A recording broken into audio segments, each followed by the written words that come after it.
दूसरा था, लेकिन एक गंभीर घटना आप सबने देखी होगी। कल ही ग्वालियर जिले के बेहट थाने के अंतर्गत आने वाले गरलौली गांव जो है, वहां पे एक कुशवाहा समाज के व्यक्ति को किसी शुक्ला ने बहुत बुरी तरीके से मारा, पीटा और जातिगत रूप से अपमानित किया। हम पहले तो मांग करते हैं और शुरू से हम मांग करते आ रहे हैं, अटेर की घटना से लेकर लखनऊ की घटना और दमोह की घटना तक, कि जितनी भी जातिगत घटनाएं, जातंकवादी घटनाएं इस मध्य प्रदेश के अंदर हो रही हैं, उन सब में एनएसए की कार्रवाई करे पुलिस, तब जाके वो घटनाएं रुकेंगी।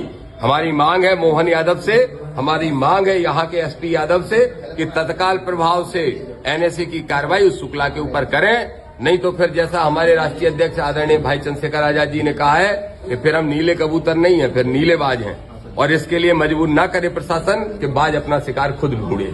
तो ये हम आपको स्पष्ट तौर पे कहना चाहते हैं। एसपी से मैं आग्रह, अपील और चेतावनी सब देना चाहता हूं कि ये नहीं चलेगा कि आप किसी के दबाव में आके कार्रवाई करो, तत्काल प्रभाव से कार्रवाई करो। एक विषय तो हमारा ये है।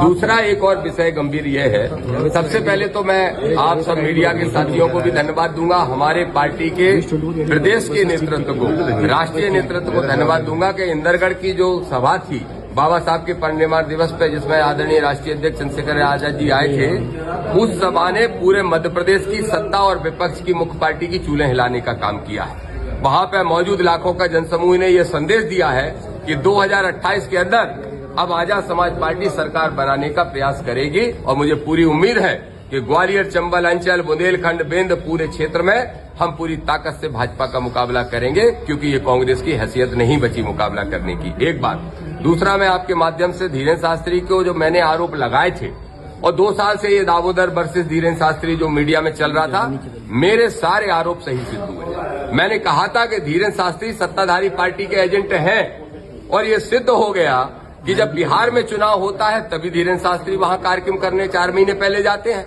जब बिहार का चुनाव चल रहा होता है तब वो एक हिंदू यात्रा निकालने का काम करते हैं। हरियाणा में भी जब चुनाव आए थे तब वो कथा करने के लिए गए थे, और कल धीरेन्द्र शास्त्री पश्चिम बंगाल पहुंच जाते हैं, क्योंकि अब पश्चिम बंगाल में विधानसभा के चुनाव आ गए हैं।